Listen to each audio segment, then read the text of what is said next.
Esclarecer, o Morumbi foi vetado por uma manobra da FIFA e da CBF. Me perdoe, mas isso não é verdade. Mas, ministro, eu vou te falar o detalhe, porque eu comprei o Morumbi, porque eu me empenhei, porque eu acreditava que o Morumbi era o estádio que deveria ser. Por quê? Qual que era o problema?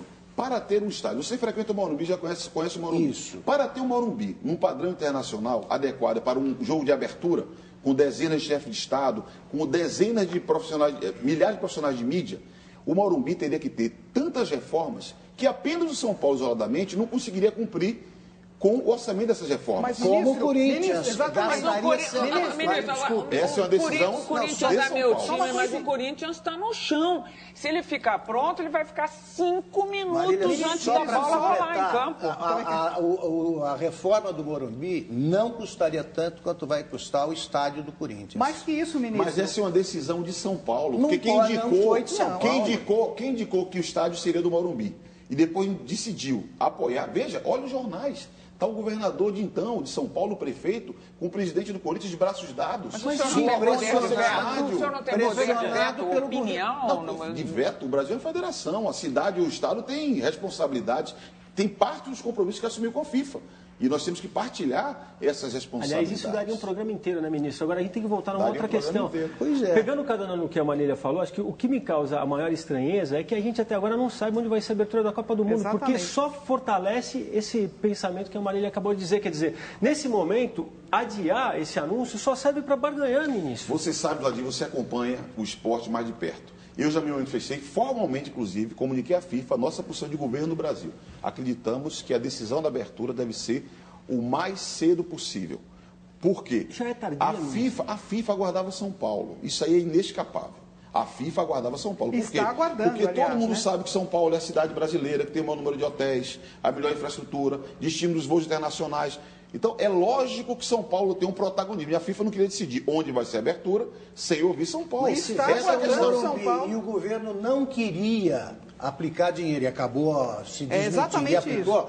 O senhor disse, por exemplo, em 2007, 4 de dezembro, ministro, disse o seguinte: a aposta que o governo federal faz é que todas as construções ou reformas serão feitas com recursos do setor privado. Ministro, não haverá um centavo do dinheiro público. O senhor cobrou da Prefeitura e do Governo do Estado o investimento no estádio do Corinthians vire o estádio da abertura da Copa, vai ter que ter dinheiro público. Veja, o estádio do Corinthians e o estádio, portanto, da cidade de São Paulo, estar na Copa e participar da abertura, primeiro é bom dizer, é um bom negócio para São Paulo. São Paulo ganha. São Paulo vai ganhar muito mais com a receita gerada, com a participação dela na Copa do Mundo, do que vai investir no seu estádio. Mas quem garante é um bom negócio para São Paulo. Quem garante? É você olhar a história, Augusto. Por exemplo, vai num final de semana de Fórmula 1, que é um evento que existe, que acontece há décadas em São Paulo, vai ver os números. A Fórmula 1 são 120 milhões de receita de impostos que fica na cidade. Mas qual é o custo? Imagine a Copa do Mundo, que é um tempo muito maior. Mas, ministro, muito maior é baixíssimo. E a Copa do Mundo é um mês. Ministro, e tem congresso então antes. mudar, e tem profissionais de mídia. E tem um conjunto para São de Paulo ações. quase 1 bilhão. Ministro, e na questão de economia também, o Augusto falou aqui o quanto custaria o Morumbi, por exemplo. Se a gente soubesse onde vai ser a abertura, não teria necessidade, por exemplo, de construir um estádio de 70 mil pessoas em Brasília, onde o próprio governador chegou a dizer que o estádio não seria mais de 70 mil, porque estava praticamente decidido que a abertura seria em São Paulo. Mas agora o governador continua animado a respeito disso. Essa informação também se traduziria em economia, e a gente não tem. E só vai ter em outubro. Mas eu tenho insistido, eu próprio falei com o governador de Brasília sobre isso mais de uma vez. Eu dou como exemplo o estádio do Mato Grosso, que vai, seguindo o exemplo londrino, diminuir de tamanho depois que a Copa passar. Faz com 45, que é o que a FIFA precisa para realizar o Mundial, e vai virar de 27 depois. Porque hoje em dia tem tecnologia para você fazer isso. Isso deveria ser regra para todas as cidades que não têm uma tradição de futebol, com públicos muito elevados, etc. Isso é o critério. Brasília tem um tema que, vamos voltar, a Marília Gabriela questionou, mas não pode vetar. Tem um tema que é inescapável. O prefeito de uma cidade, um governador, ele tem algum poder. E ele pode decidir se o estádio é dele, no caso de Brasília é público, qual é a capacidade dele. Não adianta você falar para ele, porque ele fala, no limite, eu sou o governador. E mais, ele não vai nem usar o financiamento do BNDES. Não vai usar o financiamento do BNDES. Mas o Corinthians, por exemplo, ele começaria como um estádio de 48 mil lugares. Aí seria um belo de um estádio para os corintianos, como tem o São Paulo, como tem...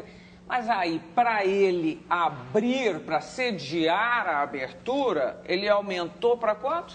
Ele 65, tem que ser 67. Então, por que Mas São Paulo não é o crítico, porque São Paulo tem futebol e tem outros eventos que dá sustentabilidade.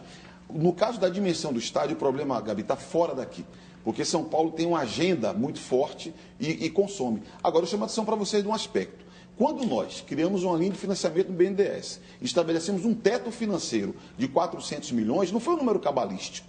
É porque nós queríamos induzir, com o limite de 400 milhões, arenas menores. Porque nós pesquisamos qual o custo unitário de um assento de um estádio padrão FIFA.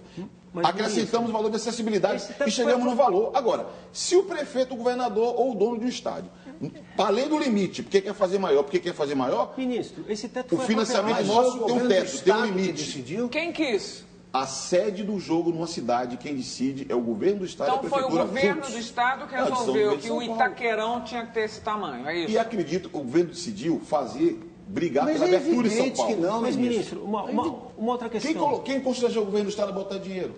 Declarações do senhor, por exemplo. Eu queria ter esse poder sobre o governador de São Paulo. Mas o senhor, quer dizer, a culpa, o problema é São Paulo. Não, eu falo e que o estádio, do país, então, a conversa nossa aqui está sobre o estádio do Corinthians em Itaquera. Então, mas vamos ampliar o estádio do Corinthians em Itaquera. Foi decidido pelo governo você do questiona. Estado. Até há pouco o governador e uma decisão correta do governador Alckmin. O governador Goldman disse que não investiria. Até outro dia. Ou seja, quem protelou em São Paulo foram os governantes, antes do Alckmin, que não tomaram decisão. Então o problema da Copa do Mundo é o governador de São Paulo. Em hipótese alguma, o governador Alckmin tomou a decisão certa, que outros não tomaram no tempo adequado. Outros só quer dizer o governador José Serra. Por exemplo. Tempo adequado não, ministro, que a gente está atrasado para diabo. Porque, inclusive, Gabi, eles não tomaram decisões, o que o governo Alckmin decidiu agora. E nos São Paulo outros teve que tomar decisão há 2 anos atrás. Isso aconteceu em todos os estados que estão todos atrasados. Não, as obras estão caminhando. Se você for observar. Estão caminhando, com Se você for observar, olha, no final do ano que vem. Alguns têm 20%. No final do ano que vem, 18%. Claro, mas é que no Brasil, mas não é o ideal, que você tem uma fase, você licita, elabora um projeto. Projeto pronto, faz outra licitação, começa a obra. O que importa é o cronograma de execução de obras. No final de 2012, no próximo ano, teremos 8 dos 12 estádios prontos. 8 dos 12. Agora, ministro, quando da Copa das Confederações, nós teremos 10 dos 12. Apenas Natal e São Paulo ficaram para depois da Copa das Confederações. O senhor fez essa declaração com base em quê, então? Porque o senhor disse que os recursos viriam do setor privado. Augusto. Isso em 2007. O senhor procurou alguém do setor privado? Augusto Nunes, sim, dialogamos muito. E mais, o que aconteceu? Se você pegar a declaração inteirinha e pegar a pergunta... Inteiro. Isso, e pegar a pergunta que originou... No Brasil, atualmente, temos um modelo de estádios olímpicos. Por causa da pista de atletismo, o campo fica longe da arquibancada. O ideal é a construção de arenas de última geração, o que permitirá ao Brasil entrar com mais força no ciclo de grandes eventos e espetáculos. O setor privado não se interessou? O senhor está dizendo que precisa mudar. Existe modelo. Se você observar nos 12 estádios, você tem em Porto Alegre e em Curitiba, são 2 estádios de clube, e São Paulo também. São 3 estádios que são privados. Porto Alegre, Curitiba e São Paulo. Se você vai ao Nordeste, Salvador, Recife, Fortaleza, Natal e mais Minas Gerais, aqui Belo Horizonte do lado, são 3 modelos híbridos, que têm participação do Estado e tem participação do setor privado. Posso falar de um deles? E você tem Cuiabá, Manaus, Brasília e Rio, que são obras públicas, sobre inclusive estádios públicos. A referência nesse debate que fiz em 2007 dizia respeito à participação do governo federal. E nós dizíamos, não vai haver dinheiro nosso aplicado nisso. Na nossa visão, o BNDES emprestar para estádio como empresta, veja, como empresta para um conjunto de setores econômicos. Eu considero público, ministro. Claro, mas veja, é dinheiro do Tesouro. Mas se você é empréstimo, se você reestrutura uma empresa de comunicação, ou empresa de alimentação, ou uma siderurgia, se você reestrutura e um banco que tem papel de induzir desenvolvimento, financia e recebe regiamente remunerado o empréstimo que faz é dinheiro público. Mas é dinheiro estádio de futebol, ministro. É o financiamento. Isso é investimento para quê? Ministro. Onde se classifica 700 mil empregos serão gerados na Copa do Mundo do Brasil em 2014. Entre as atribuições. Mas ministro, a Alemanha não conseguiu gerar 100 mil empregos. Não, só um segundinho. A situação econômica da Alemanha é completamente O diferente. estádio de Itaquera vai gerar quantos empregos? O que ele significa para o desenvolvimento da região, para o BNDES emprestar o que emprestou? Vai significar um polo de desenvolvimento econômico em Itaquera. Eu te convido, Augusto Nunes, para ir comigo. Mas não pelo estádio. Comigo a Itaquera, para conhecer estádio, tudo que vai girar pelas obras, das dos governos estadual e municipal. Eu estou dizendo do dinheiro do BNDES, para construir um campo de futebol. Mas essas obras só existem porque vai ter o estádio de pé, porque São Paulo vai participar da Copa do Mundo. Não necessariamente. Gente, eu vou ter que terminar esse bloco aqui. Deixa eu fazer uma pergunta agora. Eu vou entrar mais diretamente em política. Tudo que está se falando aqui é de política. Mas o senhor é ministro há pouco mais de 5 anos, sucedeu um colega seu do PCdoB. Seu partido se tornou quase hegemônico na administração de programas esportivos em todo o país. Há, inclusive, secretários de esportes estaduais e municipais que são membros do PCdoB. O esporte brasileiro virou comunista, ministro? É isso ou não? O que significa essa relação PCdoB com o esporte? É aquela política de cotas? É isso? Por que o PC, por que os comunistas apoiaram a Dilma, aliás? Aí são duas questões completamente diferentes. Mas elas estão juntas nessa. Nós apoiamos a Dilma porque nós acreditamos no programa iniciado em 2003 pelo presidente Lula, que conduziu o Brasil ao patamar que o país alcançou, com redução de desigualdades sociais, redução de desigualdades regionais, geração de empregos, desenvolvimento, promoção do país no mundo.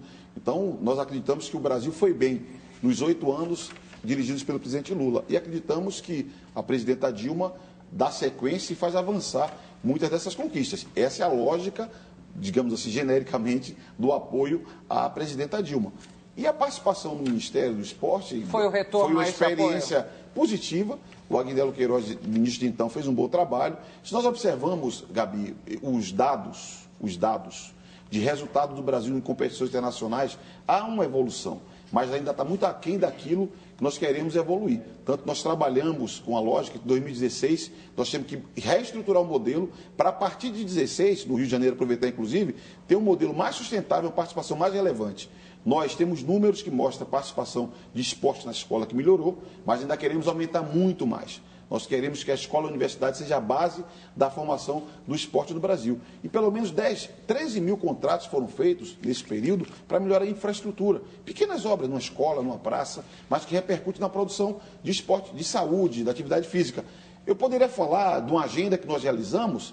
Isso credencia o PCdoB, é isso? Credencia. Agora, as circunstâncias e até coincidências, por vezes, a participação nossa numa outra cidade ou no Estado é no esporte. Mas nós temos secretários estaduais de governo, de saúde, de trabalho, de educação. Varia, mas como Ministério Federal, talvez chame mais atenção. E, aliás, você foi ministro, o senhor foi ministro do Lula e agora é da Dilma. Qual é a diferença? E vocês conversam? Há uma interlocução ou o Ministério se toca por si mesmo? A presidenta Dilma, como você sabe, ela acompanha de perto. Acompanha, por vezes, no detalhe, as tarefas principais do Ministério. Sobretudo no assunto Copa do Mundo, ela, 4 ou 5 reuniões, inclusive a última com governadores e prefeitos, onde ela participou ativamente. Então, nos temas centrais do governo, a presidenta Dilma não delega. Nos temas centrais, ela enfrenta, observa, orienta claramente. O estilo é diferente. O presidente Lula tem uma história pessoal e política. A presidenta Dilma tem uma história pessoal e política. Talvez poderia dizer que o presidente Lula veio da política e passou a vivenciar a gestão. A presidenta Dilma veio da gestão e passou a vivenciar a política. Isso deixa marcas no perfil de trabalho dos dois. Mas são duas lideranças importantes que nos ensinam em cada momento. Ainda hoje, num evento lá em Brasília, no encontro com o primeiro-ministro do Canadá, mais lições a presidenta nos oferece em todas as oportunidades que nós temos. Nós estamos terminando o primeiro bloco com o ministro do Esporte, Orlando Silva, e voltamos depois de um rápido intervalo. Até já.